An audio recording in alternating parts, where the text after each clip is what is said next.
Hello student, welcome to decision classes online. I am Amit Mishra. Student, हम लोग reproduction in organism पढ़ रहे थे। तो क्लास 12th बायोलॉजी का first chapter reproduction in organism, और स्टूडेंट ये यूनिट 6 है। यूनिट 6 एनसीईआरटी 12th में टोटल रिप्रोडक्शन की यूनिट है। टोटल रिप्रोडक्शन की यूनिट है जिसका फर्स्ट चैप्टर है रिप्रोडक्शन इन ऑर्गेनिज्म, और सेकंड है sexual reproduction in flowering plant, third है ह्यूमन रिप्रोडक्शन, और फोर्थ है रिप्रोडक्टिव हेल्थ। इसका मतलब स्टूडेंट एक टोटल जो है रिप्रोडक्शन की ही यूनिट है, जिसमें हमें टोटल रिप्रोडक्शन के बारे में पढ़ना था। तो हम ओरिजिन कर चुके थे, बिगिन शुरुआत कर चुके थे रिप्रोडक्शन इन ऑर्गेनिज्म की, जिसमें हम लोग सेक्सुअल रिप्रोडक्शन और एसेक्सुअल रिप्रोडक्शन के बारे में पढ़ रहे हैं। और सेक्सुअल रिप्रोडक्शन हम टोटली पढ़ चुके हैं। क्या सेक्सुअल रिप्रोडक्शन बोथ ऑर्गेनिज्म में होते हैं, यूनिसेलुलर ऑर्गेनिज्म में भी और मल्टीसेलुलर ऑर्गेनिज्म में भी। Unicellular organism Monera protista, protista में यूग्लिना, पैरामीशियम, अमीबा, और ईस्ट में भी हम देखे थे। जो कॉमन दिया गया है बात एनसीईआरटी में लाइनिंग लिखी गई है, ईस्ट ईस्ट ईस्ट का एग्जांपल दिया है सैक्रोमाइसीज। उसमें हम देखे थे स्टूडेंट कि जो एसेक्सुअल रिप्रोडक्शन होता है वो बाय बर्डिंग के द्वारा होता है, जबकि यूग्लिना में फीजन के द्वारा होता है, लॉन्गिट्यूडिनल फीजन के द्वारा, और पैरामीशियम में ट्रांसवर्स फीजन के द्वारा असेक्सुअल रिप्रोडक्शन होता है। उसके बाद स्टूडेंट हम लोग सेक्सुअल रिप्रोडक्शन पढ़ रहे थे। तो सेक्सुअल रिप्रोडक्शन के डिफिनेशन में हमने बताया था कि सेक्सुअल रिप्रोडक्शन में दो पेरेंट इन्वॉल्व होंगे, इसलिए इसे हम बाई पेरेंटल बोलेंगे।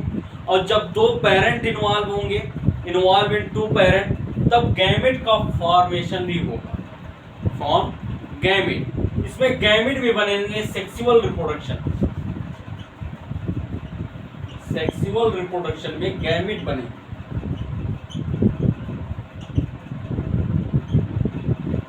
सेक्सुअल रिप्रोडक्शन की बात कर रहे हैं स्टूडेंट। सेक्सुअल रिप्रोडक्शन में गैमेट भी बनते हैं, और जब गैमेट बनते हैं तो गैमेट बनने में टाइम लगता है, इसलिए इसका जो प्रोसेस है, रेट ऑफ रिप्रोडक्शन, वो स्लोअर होता है। जबकि असेक्सुअल रिप्रोडक्शन में एक पेरेंट थे, इसलिए यूनिपेरेंटल, और उसमें गैमेट का फॉर्म नहीं होता, गैमेट नहीं बनते, इसलिए उसमें रेट ऑफ रिप्रोडक्शन हायर होता है, अर्थात प्रोसेस प्रक्रिया तेजी से होती है। सेक्सुअल रिप्रोडक्शन में ऐसा नहीं है, उसमें गैमेट का फॉर्म होता है। और स्टूडेंट इसमें कॉमन बात है कि इसमें मियोसिस डिवीजन होता है। मियोसिस डिवीजन होता है, गैमेट बनते हैं, रेट ऑफ रिप्रोडक्शन स्लोअर होता है, और जो इम्पोर्टेंट बात है वो ये है कि स्टूडेंट इसमें जेनेटिक वेरिएशन देखने को मिलता है। जेनेटिक वेरिएशन देखने को मिलता है किसमें? सेक्सुअल रिप्रोडक्शन में जेनेटिक वेरिएशन देखने को मिलेगा। जैसा कि जेनेटिक वेरिएशन मतलब कि इनकी जो ऑफस्प्रिंग होगी, इनकी जो संतानें होंगी, इनकी जो ऑफस्प्रिंग होंगी, वो अपने पेरेंट्स से डिफरेंट होंगी, अर्थात अपने पेरेंट्स के सेम नहीं होंगी, बल्कि उनसे डिफरेंट होंगी। सेक्सुअल रिप्रोडक्शन की जो संतानें होंगी वो अपने पेरेंट के एकदम समान नहीं दिखेंगी, बल्कि उनके गुण, उनके कैरेक्टर, उनके सिम्टम इनमें दिखाई देंगे। ठीक है स्टूडेंट, ये थे सेक्सुअल रिप्रोडक्शन। तो सेक्सुअल रिप्रोडक्शन में हम क्लासिफिकेशन ऑफ प्लांट में देख रहे थे। तो हम एनुअल, बाइनियल और पेरिनियल, एनुअल, बाइनियल और पेरिनियल को पढ़े थे कि एनुअल क्या होता है। तो एनुअल इन विच प्लांट, ऐसे प्लांट जिनकी पूरी लाइफ साइकिल, जिनका पूरा लाइफ एक साल में इंड हो जाता है, एक साल में खत्म हो जाता है, अर्थात एक साल में उनकी पूरी वेजिटेटिव फेज, और वेजिटेटिव फेज का मतलब हमने बताया था, मतलब ग्रोथ। फिर रिप्रोडक्शन में जो शुरुआत हो स्टूडेंट, जैसे कोई बर्थ लेगा, कोई व्यक्ति या कोई पर्सन, कोई बच्चा हुआ या कोई प्लांट हुआ, जब वो उसको ग्रोविंग किया जाएगा, ग्रोविंग के बाद फिर उसकी ग्रोथ होगी, ग्रोथ के बाद फिर वो रिप्रोडक्शन की अवस्था में आएगा, और रिप्रोडक्शन के बाद फिर उसकी डेथ होगी। रिप्रोडक्शन होगा और रिप्रोडक्शन के बाद स्टूडेंट तब फिर उसकी डेथ होगी। तो जो ग्रोथ था, ग्रोथ को हम नाम दिए थे वेजिटेटिव फेज। वेजिटेटिव फेज, और वेजिटेटिव फेज किसमें बोलते हैं? हम ज्यादातर वेजिटेटिव फेज का यूज करते हैं इन प्लांट में। इन प्लांट में वेजिटेटिव फेज का वर्ड यूज करते हैं, जबकि रिप्रोडक्शन में हम यूज करते हैं रिप्रोडक्टिव फेज।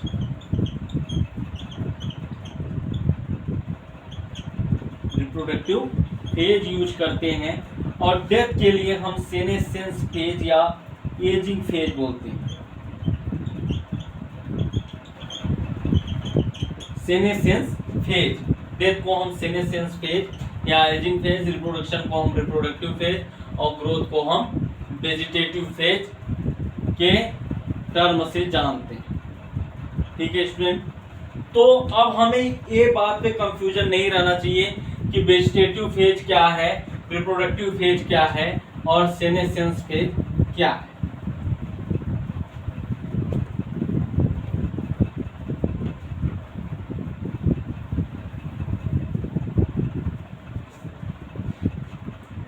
तो हम जो बात कर रहे थे स्टूडेंट क्लासिफिकेशन इन प्लांट, तो क्लासिफिकेशन इन प्लांट में हम एनुअल को पढ़ लिए, एनुअल, दूसरा पढ़े बाइनियल,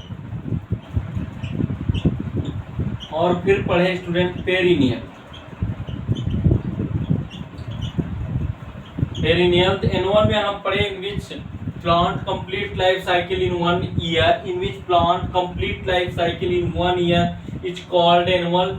दैट एग्जांपल इसका जैसे व्हीट, राइस, पी, ये सब एनुअल होते हैं, ये सब एनुअल होते हैं। आगे चल के जब हम जेनेटिक्स पढ़ेंगे ना, तो जेनेटिक्स में स्टूडेंट है कि प्लांट जेनेटिक्स, प्लांट जेनेटिक्स में मेंडल साहब हैं जिन्होंने पाइसम सेटाइवम, मटर के पौधों पे उन्होंने एक्सपेरिमेंट किया, और मटर का पौधा क्या था? एनुअल था। उनके सफलता का रीजन जो था, उन्होंने जो प्लांट लिया वो कैसा था? एनुअल था, एनुअल था। तो in which complete life cycle in 1 year, example rice, wheat और पी। फिर क्या है? Biennial, in which complete life cycle in 2 year, जिसकी पूरी कंप्लीट लाइफ साइकिल 2 साल में समाप्त होती है, वो बाइनियल कहलाता है। पेरिनियल मतलब इनमें स्टूडेंट पेरिनियल में जो इनकी कंप्लीट लाइफ साइकिल होती है वो कई ईयर तक होती है, जैसे इनका वेजिटेटिव फेज ही 2 ईयर का होता है, इनका वेजिटेटिव फेज ही 2 ईयर का होता है। और फिर इसमें स्टूडेंट क्या आएंगे? फ्लावर आएंगे, और फिर इसमें फ्रूट बनेंगे। इसका जो एग्जाम्पल था पेरिनियल 2 प्रकार के, मोनोकार्पिक और पॉलीकार्पिक। एक हम 60 ग्राफिकल रूप से देख रहे हैं, जिससे आपको रिवीजन करने में आसान होगा। इसका एग्जाम्पल व्हीट है, राइस है, कामा पी है। बाइनियल का एग्जाम्पल कैरेट,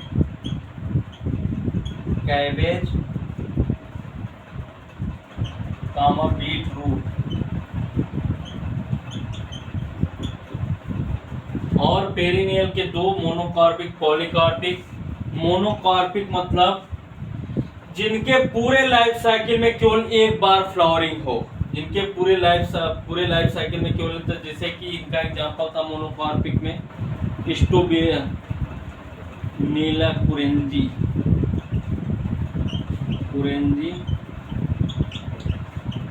और बम्बू। पिछले लेक्चर में डिटेल में पढ़ चुके हैं स्टूडेंट हम लोग।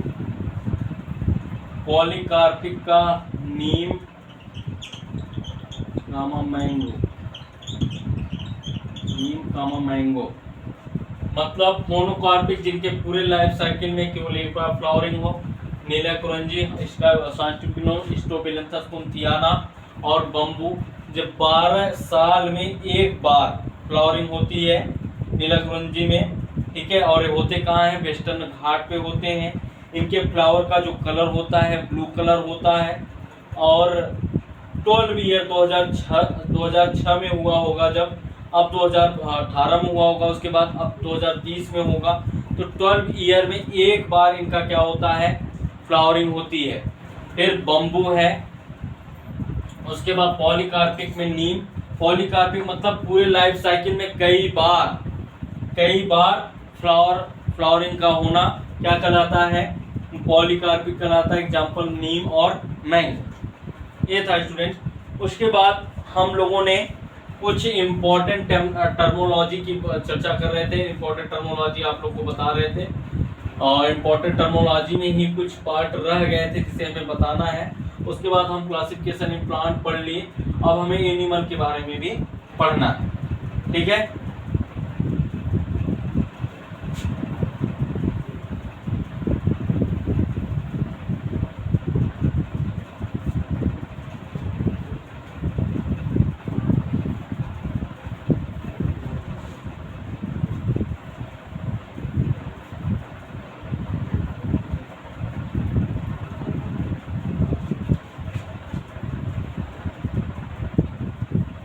इम्पोर्टेंट टर्मोलॉजी देख रहे थे student.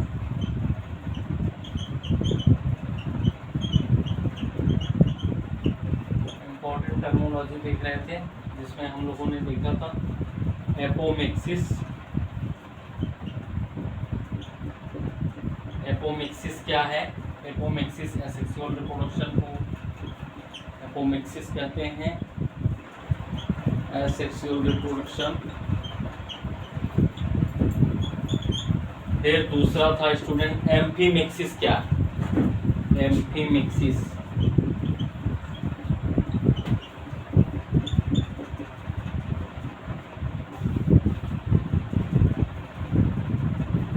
Amphimixis means sexual reproduction.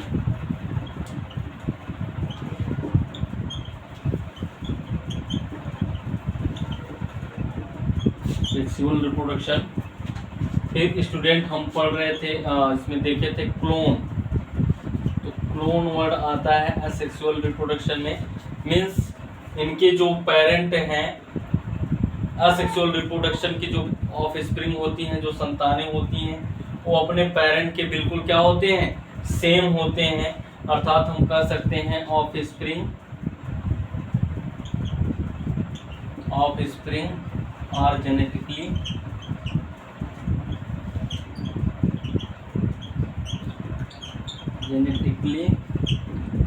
morphologically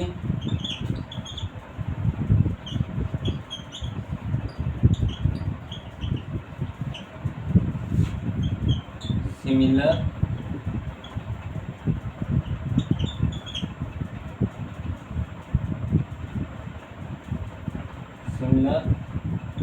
from parent।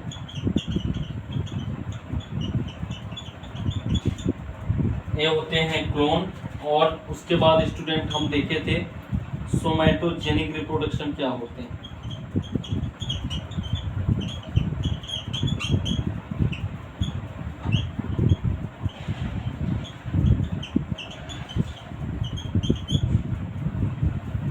Somatogenic reproduction क्या होते हैं? Apomixis asexual reproduction, amphimixis sexual reproduction, clone जो है offspring are genetically morphologically similar from parent, जो इनकी ऑफ स्प्रिंग है, जो संतानें होती हैं अपने माता पिता के आनुवांशिक रूप से तथा बाहरी रूप से बिल्कुल एक जैसे होती हैं, वो क्लोन कहलाती हैं। और ये देखने को मिलता है हमको असेक्सुअल रिप्रोडक्शन में। Somatogenic reproduction means student new plant का उत्पन्न करना, अर्थात किसी भी प्लांट में हम देखते हैं तो कटिंग करके नया प्लांट को ऐड करके उसका न्यू डेवलपमेंट कराते हैं, that is called somatogenic reproduction. ये थे हमारे इंपॉर्टेंट टर्मिनोलॉजी। कुछ और हैं, हम देखते हैं स्टूडेंट।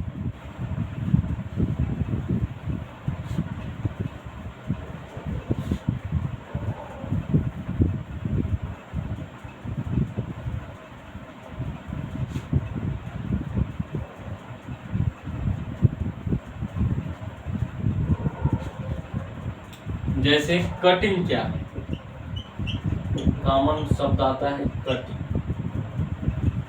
कटिंग क्या है तो हम देखेंगे cutting is a part of stem in plant.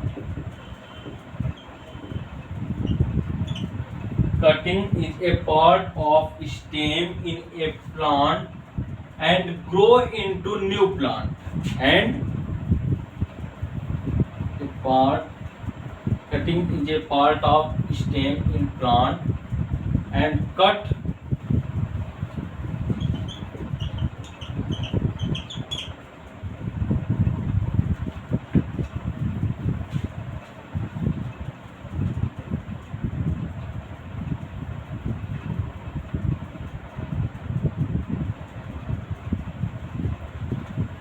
cutting is a part of stem in plant. It's cut and grow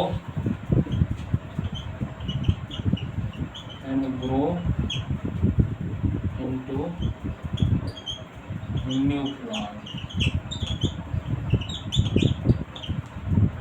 example देखेंगे जैसे मैंगो, गुआवा,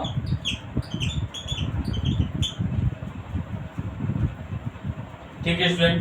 कटिंग जैसे कि हम देखते हैं कि जैसे मैंगो के प्लांट में, गुआवा के प्लांट में हम देखते हैं कि और भी एग्जांपल ले सकते हैं, जैसे रोज हुआ, लेमन हुआ।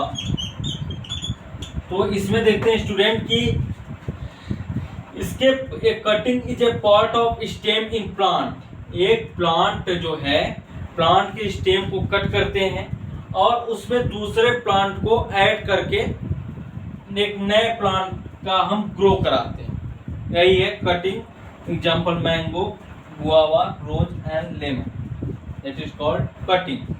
Cutting is a part of stem in plant is cut and grow into new plant called cutting. Example mango, guava, rose, lemon. ठीक है स्टूडेंट, ये था कटिंग। अब एक है ग्राफ्टिंग। ग्राफ्टिंग क्या है?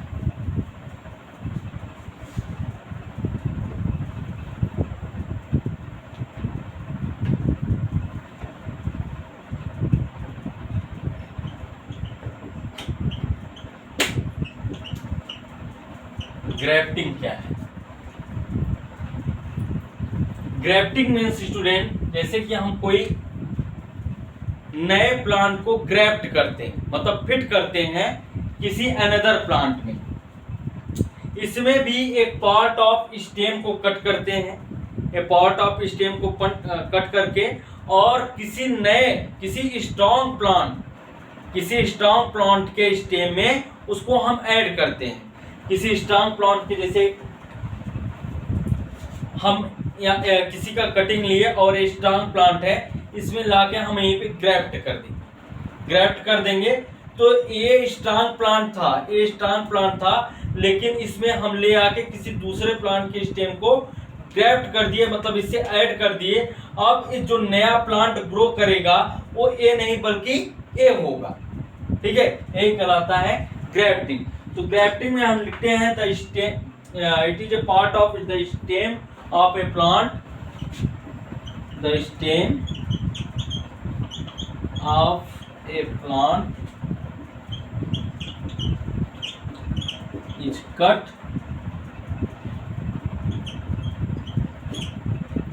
and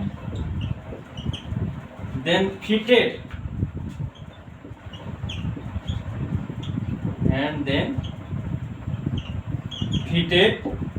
the stem of a plant is cut and then fitted on another strong plant,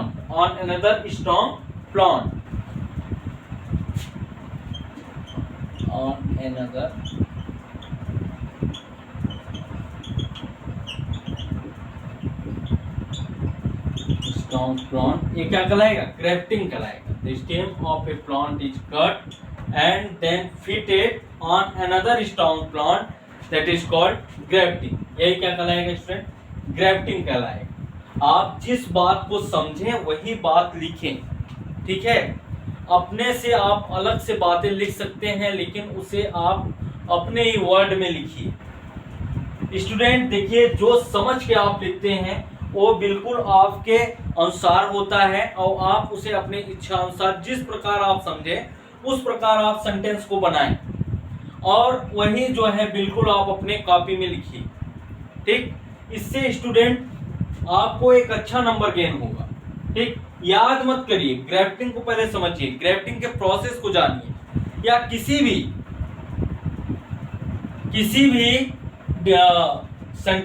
term को, किसी भी हेडिंग को पहले, जैसे जो कुछ भी हो उसमें आप पहले उसको जाने।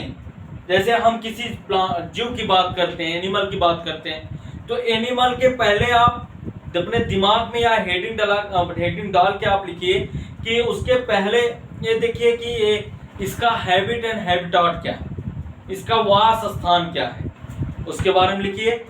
फिर उसके शेप एंड साइज के बारे में सोचिए, किसका आकार कैसा है, कितना बड़ा है, कितना चौड़ा है, क्या लंबा है।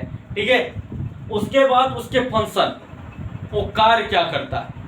बस स्टूडेंट उसको आप पहले अपने एक अनुसार एक प्रोसेस के द्वारा अपने मतलब दिमाग से अपने अनुसार उसे समझ लीजिए कि यहाँ रहता है, इसका एक प्रोसेस है, इसका इतना आकार है, ये ऐसा ऐसा कार्य करता है। ठीक है, उसी को आप हेडिंग बना के अपनी कॉपी में लिखिए, नंबर अच्छा गेन। ठीक, उसे आप रट के मत लिखिए, रटेंगे तो आप नहीं लिख पाएंगे, अपने वर्ड में अपने सेंटेंस में लिखिए और नंबर गेन करिए। ठीक स्टूडेंट, तो ये था grafting. The stem of a plant is cut and then fitted on another strong plant that is called grafting. इसके एग्जांपल में हम देखते हैं, इसके एग्जांपल में जैसे आपका आ जाता है वाटरमेलन और ऑर्नामेंट प्लांट आते हैं, सजावट वाले पौधे। ठीक है,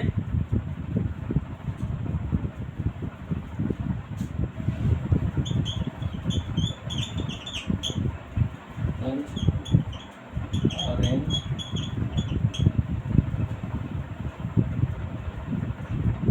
ऑरेंज वाटरमेलन, ये सब इसके एग्जांपल हैं ग्राफ्टिंग के।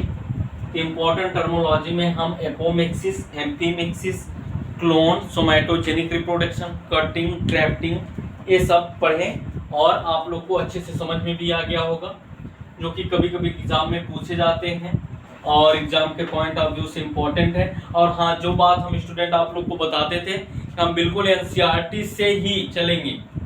एनसीईआरटी सिलेबस, एनसीईआरटी में जो एग्जाम्पल है, एनसीईआरटी में जो टर्म है, उसी के माध्यम से चलेंगे। हाँ, जो चीज़ हम सोचेंगे कि जरूरी है आपको बताना चाहिए, भले वो एनसीईआरटी में हो या ना हो, तो उसे हम बताएंगे।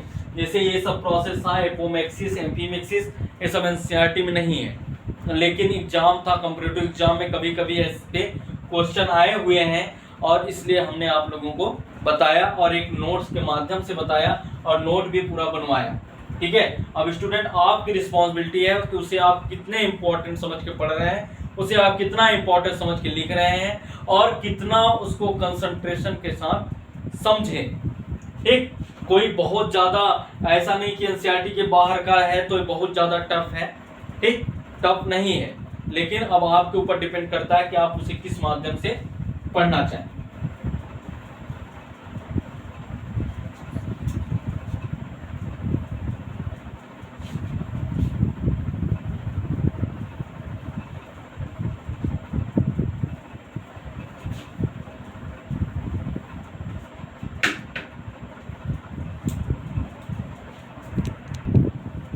ठीक स्टूडेंट, उसके बाद अब हम देखते हैं प्लांट का हो गया, कुछ इंपॉर्टेंट टर्मिनोलॉजी देख लिए। अब हम इन एनिमल में देखते हैं asexual reproduction. In animal student, animal जो होते हैं 2 टाइप के होते हैं।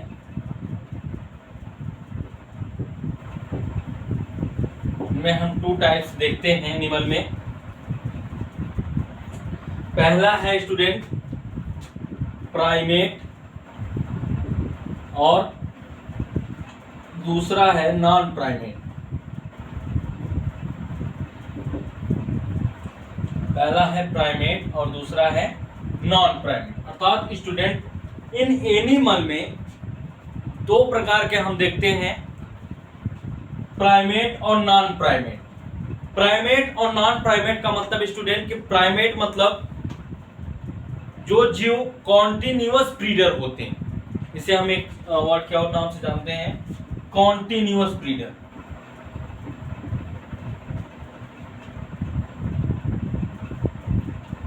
Continuous breeder. और जो नॉन प्राइमेट होते हैं, सीजनल ब्रीडर होते हैं।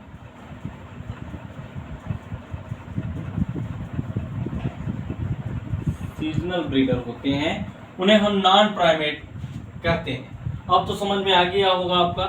प्राइमेट, प्राइमेट मतलब कॉन्टिन्यूअस ब्रीडर, मतलब इसमें कोई सीजन नहीं होता, कोई ऐसा ईयर नहीं होता कि इसी सीजन में ये रिप्रोडक्शन करेंगे। प्राइमेट वाले, इनमें कोई सीजन नहीं होता, किसी में ये रिप्रोडक्शन करेंगे तभी इनमें गैमेट फॉर्मेशन होगा और तभी इसमें जो है फर्टिलाइजेशन होगा, तभी इनमें जो है आगे सारे प्रोसेस होंगे रिप्रोडक्शन के। ऐसा कुछ इसमें नहीं है, इसमें कोई सीजन नहीं होता, इसमें कॉन्टिन्यूअस हर एक सीजन में, हर एक ईयर में, हर एक समय जो है क्या कहते हैं, कॉन्टिन्यूअस ब्रीडर वाले, प्राइमेट वाले रिप्रोडक्शन कर सकते हैं। जबकि नॉन प्राइमेट वाले ऐसे नहीं होते। नॉन प्राइमेट वाले स्टूडेंट, उनका एक सीजन होता है और वो इसीलिए सीजनल ब्रीडर उन्हें हम कहते हैं। वो सीजन के अनुसार से रिप्रोडक्शन करते हैं। इसको हम एक एक करके देखेंगे कि नॉन प्राइमेट और प्राइमेट में क्या difference.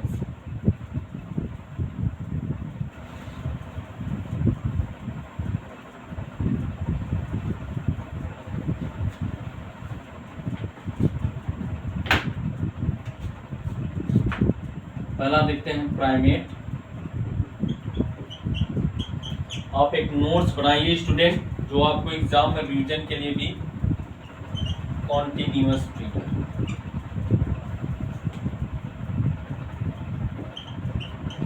Continuous breeder, continuous breeder, breeder कहते हैं प्राइमेट को।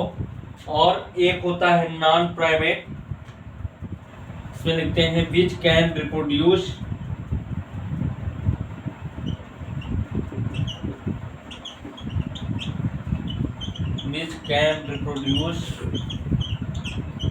Through out year.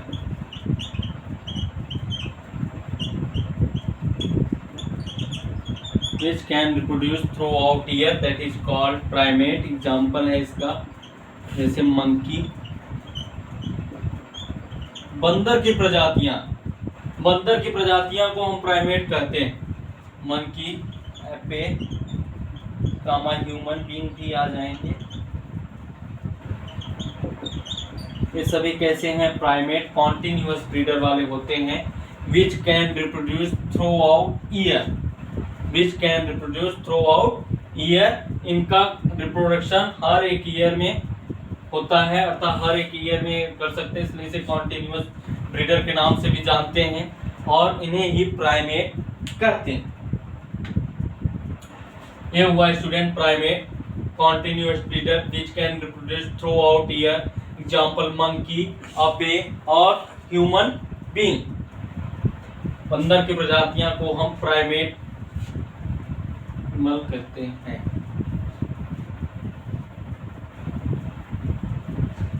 उसके बाद स्टूडेंट हम देखते हैं नॉन प्राइमेट क्या है। नॉन प्राइमेट, इसे हम सीजनल ब्रीडर भी कहते हैं।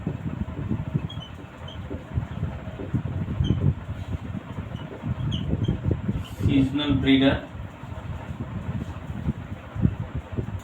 Seasonal breeder, non primate. इसमें देखते हैं स्टूडेंट हम which can reproduce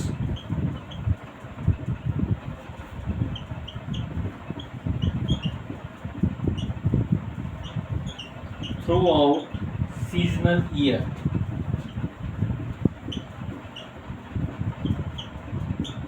seasonal year, इसे हम क्या कहते हैं, नॉन प्राइमेट। मतलब जो ये रिप्रोडक्शन करते हैं वो सीजनल करते हैं। ऐसे करते हैं, सीजनल करते हैं, इनका एक सीजन होता है, उस अनुसार ये करते हैं। जैसे स्टूडेंट, इनका एग्जाम्पल काऊ,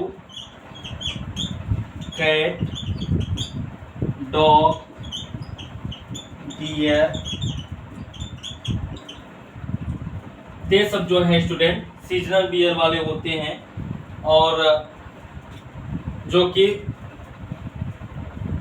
रिप्रोडक्शन अपने सीजनल ईयर में करते हैं। ये हुए नॉन प्राइमेट। और प्राइमेट जिनका कोई सीजन नहीं होता, कॉन्टिन्यूअस ब्रीडर होते हैं, एग्जाम्पल मंकी और ह्यूमन।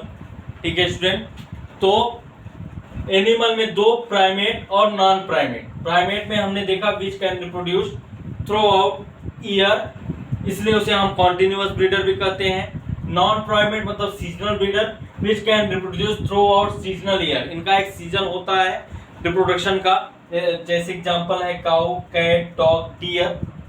ठीक, ये बात हुई एनिमल की, जिसमें हम प्राइमेट और नॉन प्राइमेट को देखें। अब स्टूडेंट इसी में हम एक देखते हैं मैमल्स। मैमल्स देखते हैं, मैमल्स के बारे में।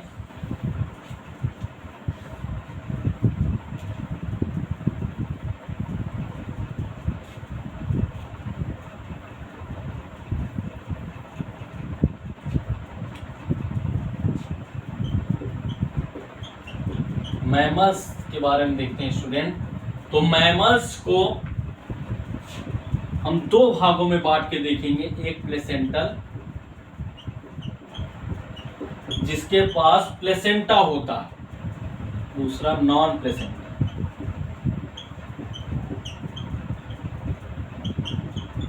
एक होते हैं प्लेसेंटल और एक होते हैं नॉन प्लेसेंटल। मैमल्स में स्टूडेंट थोड़ा सा हम इसलिए इसको देख रहे हैं कि जो प्लेसेंटा होता है वो सभी मैमल्स में प्लेसेंटा नहीं होता।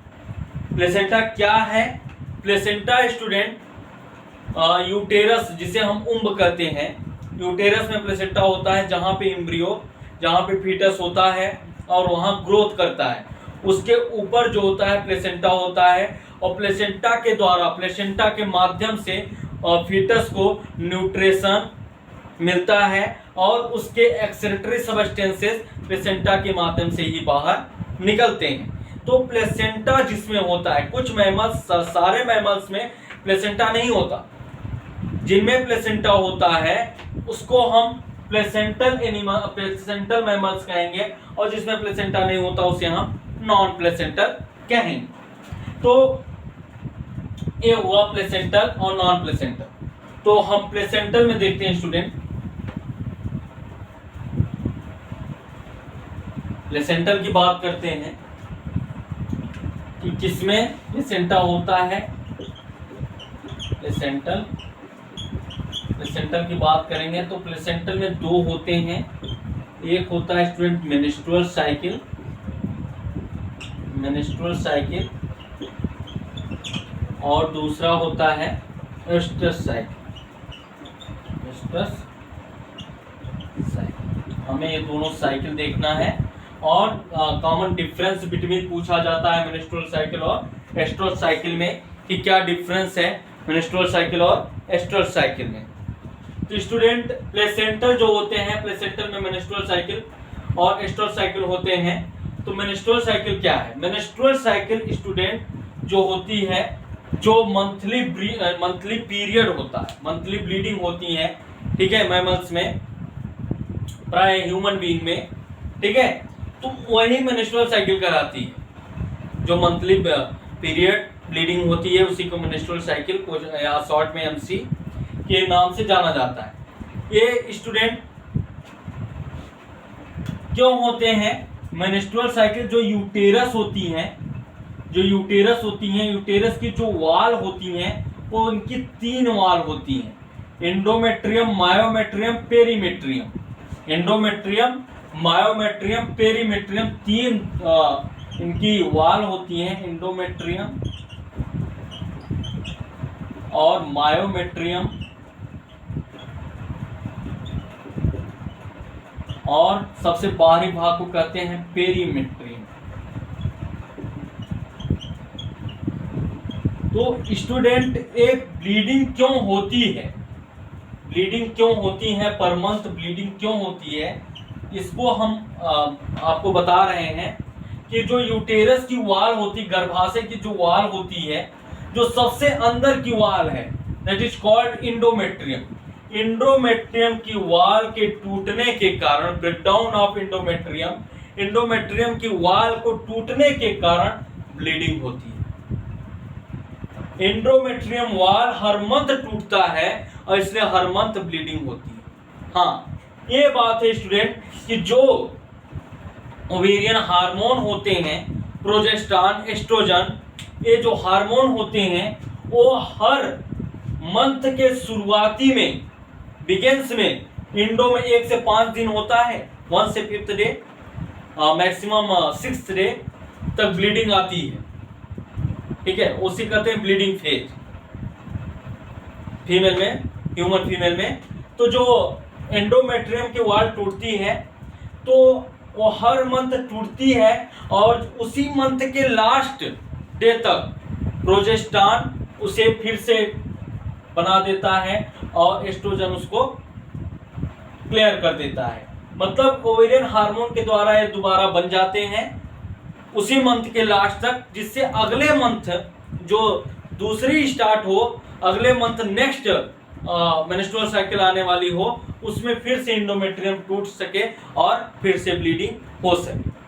तो ब्लीडिंग जो होती है वो एंडोमेट्रियम के वाल के टूटने के कारण होती है। और स्टूडेंट जो होती है मायोमेट्रियम, यूटेरस की वाल एक काफी हार्ड होती है, काफी टफ होती है और स्ट्रॉन्ग होती है। इसलिए क्योंकि डिलीवरी ऑफ बेबी के समय, पार्ट्यूशन के केस में, प्रसव के केस में इनका मजबूत होना, इनका स्ट्रॉन्ग होना जरूरी होता है, नेसेसरी होता है।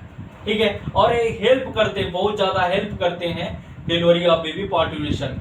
ठीक है, इंडोमेट्रियम वॉल के टूटने के कारण मेंस्ट्रुअल साइकिल में ब्लीडिंग होती है। अब हम देखते हैं स्टूडेंट मेंस्ट्रुअल साइकिल क्या है, मेंस्ट्रुअल साइकिल में क्या क्या होता है। एक हम ज्यादातर डिटेल स्टूडेंट हम पढ़ेंगे human reproduction chapter. Human reproduction जो इसका 3rd चैप्टर है in human reproduction. Human reproduction में हम पूरा मेंस्ट्रुअल साइकिल पढ़ते हैं और उसमें पूरा आपके एनसीईआरटी के सिलेबस में दिया हुआ है कि मेंस्ट्रुअल साइकिल और मेंस्ट्रुअल साइकिल के सारे फेज दिए हुए हैं। मेंस्ट्रुएशन फेज, सेक्रेटरी फेज और प्रोलिफरेटिव फेज, सारे फेज दिए हुए हैं।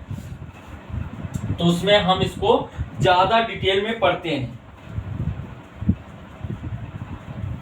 इसमें हम देखते हैं the cycle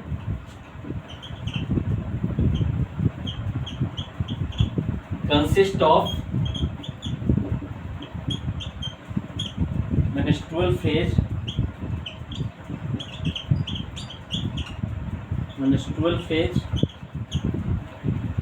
comma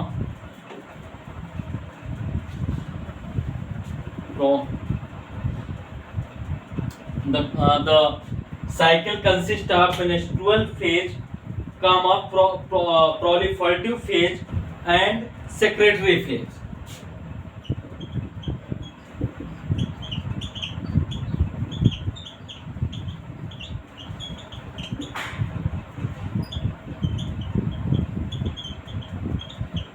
secretary phase,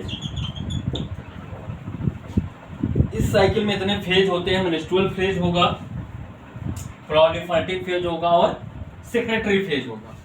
उसके बाद इट अकर्स, ये होता किसमें है, इट अकर्स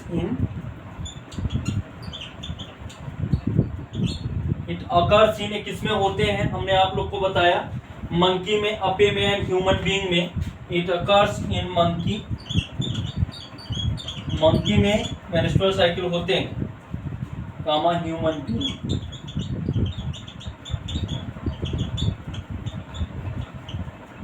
ह्यूमन बीइंग इन सब में मेंस्ट्रुअल साइकिल होते हैं। और इसमें क्या होता है स्टूडेंट, ब्लड लॉस होता है। इस साइकिल में ब्लड का भी लॉस होता है। तो हम लास्ट लिख देंगे blood flow this cycle,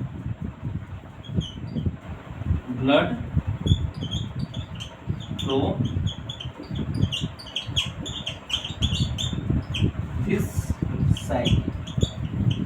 cycle में ब्लड का फ्लो भी होता है। तो मेंस्ट्रुअल साइकिल समझ गए। It the cycle consist of menstrual phase, proliferative phase, secretary phase. It occurs in monkey and human being और ब्लड फ्लो दिस साइकिल, इनमें इतने फेज पाए जाते हैं। इन ह्यूमन रिप्रोडक्शन में हम डिटेल में पढ़ेंगे सारे फेज के बारे में, और ये भी बताएंगे कौन सा फेज कितने दिन का होता है, कौन से डे पर ओवम का निर्माण होता है, ओवरी में ओवम बनता है कौन से डे तक रिप्रोडक्शन सेक्सुअल कंडीशन में होना चाहिए, सारी बातें एनसीईआरटी में लिखी हुई है और उसको हम डिटेल में इन ह्यूमन रिप्रोडक्शन में पढ़ेंगे। ठीक है, अभी स्टूडेंट हम रिप्रोडक्शन इन ऑर्गेनिज्म और प्लेसेंटल के तौर मेंस्ट्रुअल साइकिल को पढ़ा, जो एक बेसिक कॉन्सेप्ट है कि the cycle consist of menstrual cycle, menstrual phase, follicular phase and secretory phase. It occurs in monkey and human being, blood flow this cycle, that is menstrual cycle। एक और student oestrus cycle हम देख लेते हैं उसको भी, और oestrus cycle आप लोग अपने मतलब के अनुसार से समझिए कि एस्ट्रस साइकिल जो होते हैं कैटल्स में, काऊ में, बफेलो में, इन सब में एस्ट्रस साइकिल, कैट में, डॉग में, डियर में, इन सब में एस्ट्रस साइकिल होते हैं। तो हम प्लेसेंटा में पहला मेंस्ट्रुअल साइकिल देखे, दूसरा एस्ट्रस साइकिल को देखते हैं। एस्ट्रस साइकिल इसमें देखते हैं it occurs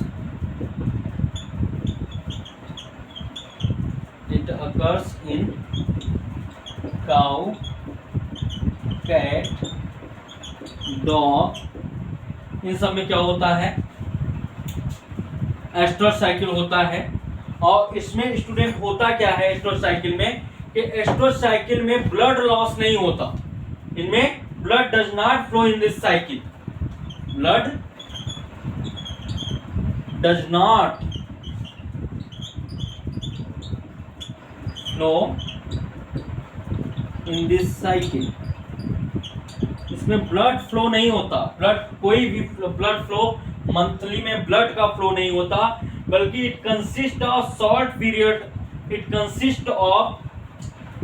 period of estrus heat. इसमें जो होती हैं इनकी जो डॉग, डियर और कैट और काऊ में, इनमें जब एस्ट्रस साइकिल होती हैं तो इन्हें हिट हो जाते हैं, क्या हो जाते हैं, हिट हो जाते हैं। तो हम लिखते हैं it consist of short period of estrus heat, it consist of